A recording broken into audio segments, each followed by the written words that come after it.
apa yang membuat Ayu Ting Ting harus berderai air matanya saat mengucapkan doa kemarin. Iyalah, siapa yang nggak sedih kan kalau misalnya kita ditinggal orang tua berangkat haji gitu kan ya. Tapi ya sedihnya ya sedih bahagia gitu. Takutnya kan ya saya khawatirnya mereka di sana gitu dan mereka khawatirinnya saya di sini gitu. Jadi ya sama-sama saling khawatir sih sebenarnya gitu. Tapi ya kita berusaha buat nguatin satu sama lain gitu supaya apa ya? Biar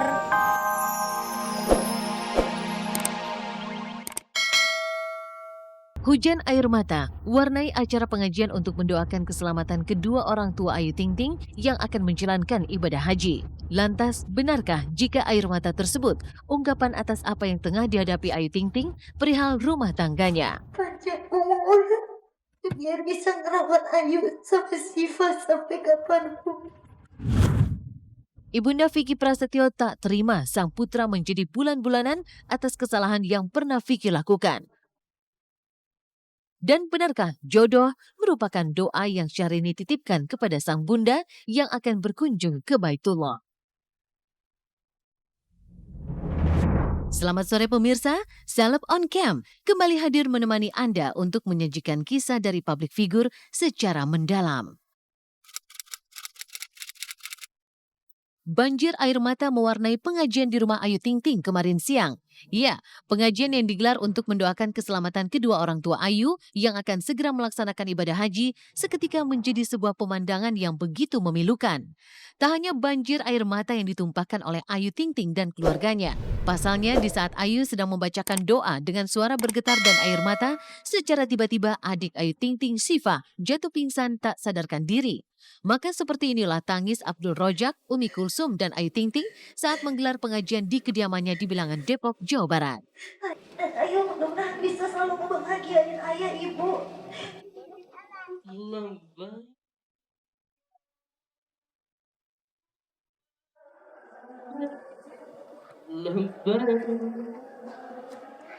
Yakin bunda, doa yang dimunajatkan pada siang hari ini Allah kabul. Pertama-tama marilah kita panjatkan puji beserta syukur kehadirat Allah Subhanahu wa taala. Yang mana bahwa pada pagi hari ini saya mengundang Bapak Ibu untuk hadir dalam rangka walimatus safar keberangkatan kami beserta istri kami ke tanah suci.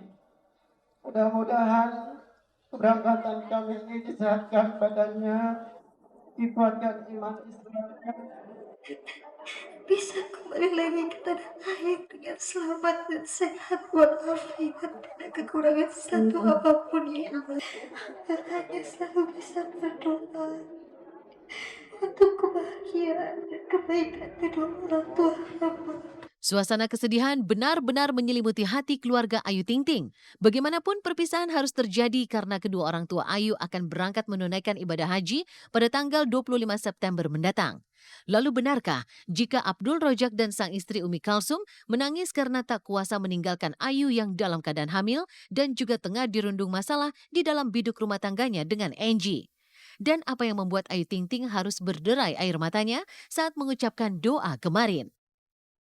iyalah, siapa yang nggak sedih kan kalau misalnya kita ditinggal orang tua berangkat haji gitu kan ya. Tapi ya sedihnya ya sedih bahagia gitu. Takutnya kan ya saya khawatirnya mereka di sana gitu dan mereka khawatirinnya saya di sini gitu. Jadi ya sama-sama saling khawatir sih sebenarnya gitu. Tapi ya kita berusaha buat nguatin satu sama lain gitu supaya apa ya?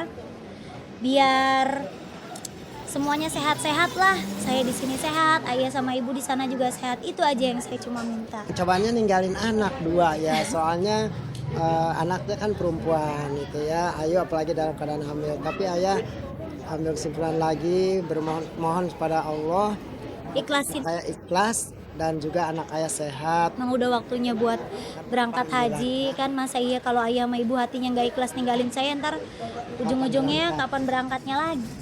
Tak adanya sosok Henry Baskoro Hendarso atau Angie di acara pengajian kemarin seolah semakin menegaskan jika ada sesuatu hal yang tak beres dengan rumah tangga Ayu Ting Ting yang belakangan tengah dikabarkan porak-poranda. Lalu kemana sebenarnya Angie, suami Ayu Ting Ting? Bukannya suami Ayu Ting Ting itu seharusnya hadir di saat-saat penting seperti pengajian kemarin. Ketidakhadiran Angie di saat-saat penting seperti ini memang sudah terlihat sejak Lebaran lalu. Bahkan di saat Ayu tengah sakit, Angie pun tak pernah terlihat batang hidungnya. Ayu sendiri bahkan sepertinya sudah alergi untuk mendengar nama Angie di dalam hidupnya yang ditanyakan para awak media. Oh, maunya? Terserah, kalau teman-teman wartawan nanya saya balikin, maunya apa? Mas nanya apa tadi? Mas maunya kayak gimana? Saya tanya balik, Mas maunya apa? Terakhir kapan ya? Kapan-kapan kali. Ketidakjelasan Ayu menjawab pertanyaan seputar keberadaan sang suami seolah semakin menguatkan jika pelantun alamat palsu ini tengah menghadapi badai terberat dalam hidupnya. Lantas benarkah jika sudah tak ada lagi cinta di antara Ayu dan Angie?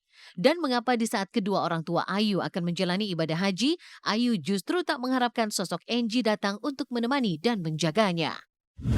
Maunya siapa yang jaga? Ayo, malaikat ngejaga saya, Allah ngejaga saya.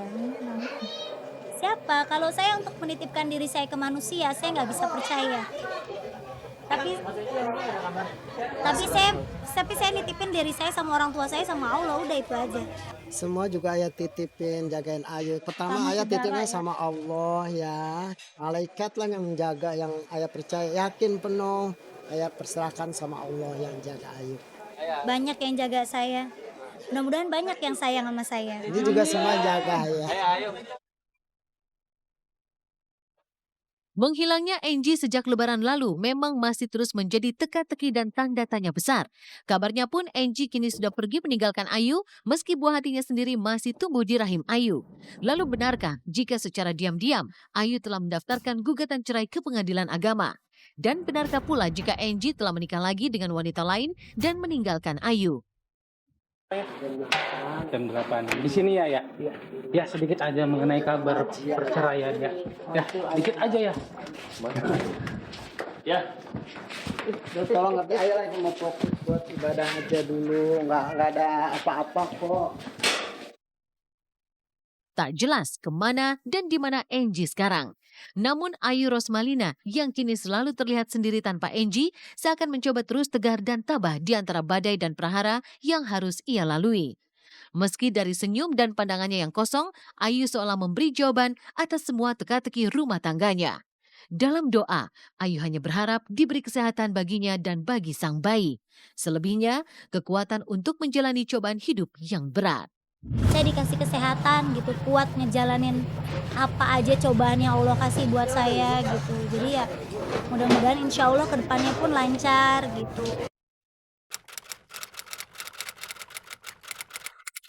Meninggalkan kisah gonjang-ganjing rumah tangga pedangdut Ayu Ting Ting, inilah konflik yang kian memanas di antara kubu Ibunda Vicky Prasetyo dan kubu para penyanyi dangdut yang mengaku sebagai korban Vicky. Alih-alih tak terima dengan tindak tanduk Vicky, para mantan kekasih Vicky terus menyuarakan luka akibat kebohongan Vicky. Tak tahan dengan segala hujatan dan tuduhan, kekuatan serta ketegaran Ibunda Vicky, Emma Fauzia, yang selama ini ia tunjukkan akhirnya runtuh juga. Lantas benarkah Ibunda Vicky harus berderai air mata karena semua tuduhan terutama yang diarahkan kepada sang anak dan keluarganya? Buat saya yang paling tepat ya, kalian ini kan kuasa hukum ya, artinya kita sama-sama memahami penipuan itu apa ya. Kalau memang merasa dirugikan dengan pasal penipuan itu, kenapa tidak dilakukan upaya-upaya hukum? Apakah mensomasi klien kami atau secara keras melaporkan Vicky? Nggak ada masalah kok. Kita tidak masuk di situ, kita masuk bagaimana penyelesaian ini, yang dimana bertemu dulu dengan Vicky. Karena persoalan dia selalu dirugikan, itulah Apa coba? dirugikan. Contoh, dalam beberapa kesempatan Anda sudah menjelaskan bahwa Krocok kemana-mana dengan menumpang ketenaran, tidak ada seperti itu. Itulah yang ingin kami jelaskan di sini. Saya kalau banyak cerita anak saya sangat sedih, saya nggak sanggup ya. Karena yang dituduhkan sama anak saya semua itu nggak benar, seperti itu. Saya sebagai orang tua, saya nggak kuat rasanya menanggung semua.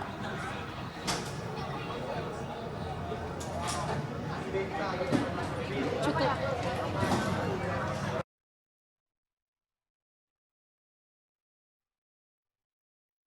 Suara Emma Fauzia seketika bergetar karena sedih dengan kenyataan yang harus dihadapinya. Apalagi selain tuduhan-tuduhan yang menyakitkan, ia sendiri harus menanggung derita lain sebagai ibunda seorang anak yang sedang dipenjara.